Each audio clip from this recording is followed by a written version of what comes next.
All right, hello everybody. So I mentioned yesterday that I was going to try to do something on kanji study today, um, because somebody saw my kanji video and left a nice comment, and so I figured I would provide a little bit of information about why I like the NTC New Japanese English Character Dictionary compared to the Nelson. But I also wanted to talk a little bit about kanji in general, and one of the things that they never taught me in elementary school, middle school, or college level Japanese classes. I'm not sure why this was avoided because it really is actually kind of interesting. So, if you've been studying Japanese at all, you probably already know the the kana, hiragana and katakana character sets, right? We've got hiragana here, and we've got katakana here, and you probably are familiar with these, and you've seen these. These are the phonetic language elements that are used in Japanese for particles, for verb conjugations, for foreign words, for words you just don't know the kanji for, honestly. There's a lot of that too. And so, those are pretty easy. There's not that many of them. They're phonetic, in the sense that, like, a, I, u, e, o, ka, ki, ku, ke, ko, sa, shi, su, se, so, etc., right? But everybody gets worried about kanji, and that's totally understandable because there's 2,000 of them in super common use and another 1,000 or so in relatively common use. So, if you're going to try to sit down and read a Japanese newspaper, unless you know a significant fraction of these 3,000 characters, you're going to find yourself stuttering a bit. And that's understandable, but, one thing that is true of the kanji is that they are also built up of building blocks. Those building blocks are, many of them, not all of them, but many of them are called radicals. Inside the front cover of the Compact Nelson, there's the 214 historical radicals. And you can see there's a bunch of them, right? And so, I don't know why, but we never actually studied radicals so in my elementary school Japanese classes, we never really did kanji for the most part. It was more of like a hiragana and light vocabulary thing. It was only 15. No, it was pretty short. It was like less than an hour a day kind of thing. And so we didn't learn too much other than a little bit of Japanese culture here and there. We got to play with an old school pachinko machine. And we learned hiragana and katakana, and we learned a decent number of words, basic greetings, that kind of stuff. And so when I got to college, that's when we actually started doing kanji in earnest. And they never taught us or even suggested that we should study the radicals. And I mean, I did 3 years in college of Japanese, and we still never did radicals, even in the third year. And we'd already gotten into, several hundred kanji by that point. And so I found that very strange as I was studying on my own, because even though there are kanji parts that aren't radicals, so I can actually show you some because I was looking through the Nelson Dictionary, and they mention in their Appendix 3 that there are, so Step 2, loan. You notice that there are characters there that have multiple parts to them, but only one of them, by definition in this dictionary, is technically a radical. So there are parts of the kanji that aren't technically radicals, but are still building blocks. And the fact there's 214 of them means there's a lot to memorize, and so I don't necessarily recommend focusing on them 100% to start because you might bog yourself down. But getting a feel for these radicals helps you understand the different building blocks of kanji. So the Compact Nelson, the way that you typically look things up in it is that it is arranged by radical. You pick your radical, and then every character going forward is going to have that radical in it somewhere until you get to the next radical. And then you basically count the number of extra strokes beyond the radical, right? So that's handy. It works pretty well. You know, the problem is that certain characters may contain like 6 or 7 different radicals, and only one of them is the radical. And so you might find yourself poking around a bunch, like saying, is this the radical? Is this the radical? They have a... so I was just showing this a minute ago, but they have a method to help you determine, you know, with relatively good probability which character is the radical, which is ironically a 12-step process. I thought that was kind of funny.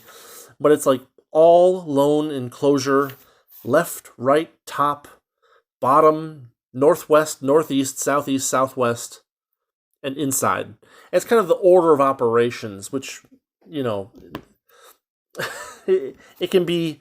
You can see that this is kind of a complicated process.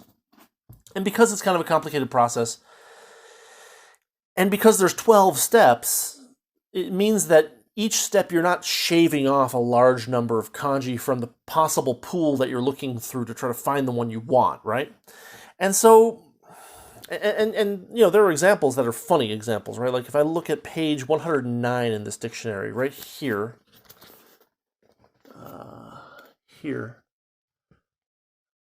this shin character has the I.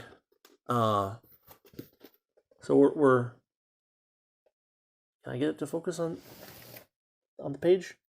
It has the I radical, but it's like in the middle of it. There's not really a good reason why it would be in the middle of it, or a good reason why you would choose that as your first thing to look up, right? There's, you know, page 172 is another example that I found where like, look at this one for sparrow. If I can get the darn thing to focus on it. Can I touch my phone? Make it focus? No. Anyway, this character for sparrow has the radical in a weird place too. And so for someone who, you know, didn't grow up with the language, I don't have a lot of that, you know, like base understanding, kind of like intuitive understanding of how the kanji are put together. And that's why I found the, pardon me, the NTC Dictionary quite useful. Because what they introduce is something that they call the SKIP method. And SKIP stands for something. System of Kanji Indexing by Patterns, which is basically, what would you call it? Like, there's a specific word for it. It doesn't care what is the actual phonetic or what is the actual radical in a kanji. It just asks you to look for structural things, which is way easier for a learner to do. And so, and it also cuts things down into a smaller number of steps, which means that you're shaving off, generally speaking, you're shaving off a much larger number of kanji from your potential pool of things to look through when you have a smaller number of steps. It's kind of like if you've ever played with that Akinator or Akinator thing online where it's like the genie and he asks you 20 questions kind of thing. The way that works is that it's a database search, right? Is that you have a big database with a bunch of questions and answers to all those questions for each entry in the database, or some of them don't, and that's why there's a don't know option, right? And so it never starts with like a very specific question. It never starts with like, is it an actor, right? Because only a small number of the entries in the database are actually actors. And so, you know, assuming that the person is choosing a random entry from the database for it to guess, there is a chance that it will say that you will say yes, it is an actor to your first question, and that would be great. You know, you would shave off 99% of the entries in the database, but the actual much larger chance is that someone says no, it's not an actor, and then you only shave off that 1%. You know, I'm making up numbers, but you get my drift. And so the way that these kind of search algorithms work is that they look for the question that close to shaves off 50% of the entries, because they don't want to no matter what the answer you give is, they want to shave off about the same large number of entries from the possible contention, from what might be it, right? And so you start vague and you dial in. That seems logical, right? In that sense, this book that only works on structure allows you to shave off, 30-40% of the kanji with each step of the process. So the way that this works is, and here's the inside of the front cover here. But basically, kanji are separated into 4 different categories. Number 1, separated by left and right. What that means is that you have to be able to draw a line down the middle of the kanji without touching anything at all. If you can do that, then the first number in the skip number is 1. And you end up in an area something like this, where you have something that can be separated between left and right. Number 2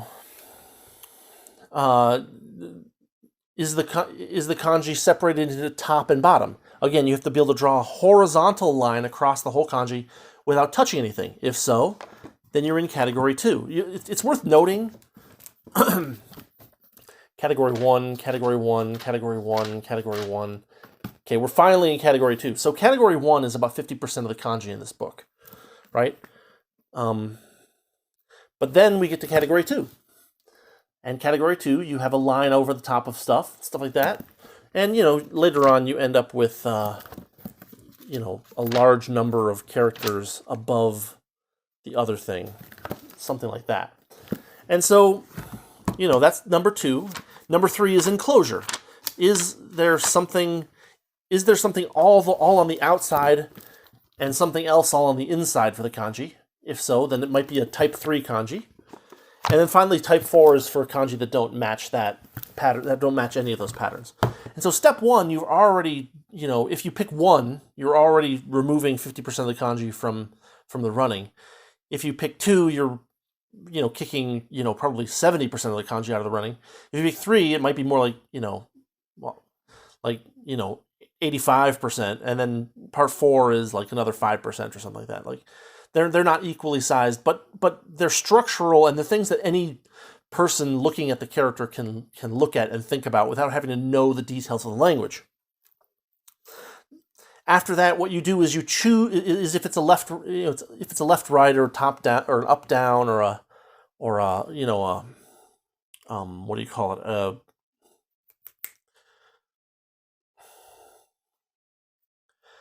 It's or an inside outside. The second number in the skip number, yeah, there we go, is the number of things on the left, on the top, or on the outside, and then the third number is the things on the right, on the bottom, or on the inside.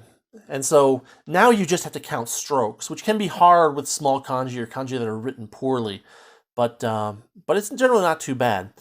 In category 4, where it doesn't match any of the things, you have a separate thing that makes things a little bit more complicated, but like there's so few kanji in that set already that you don't really need to worry about it.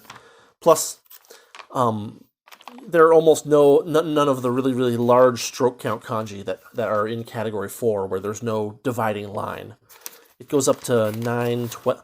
There's like 111 stroke kanji. There's 112 stroke kanji.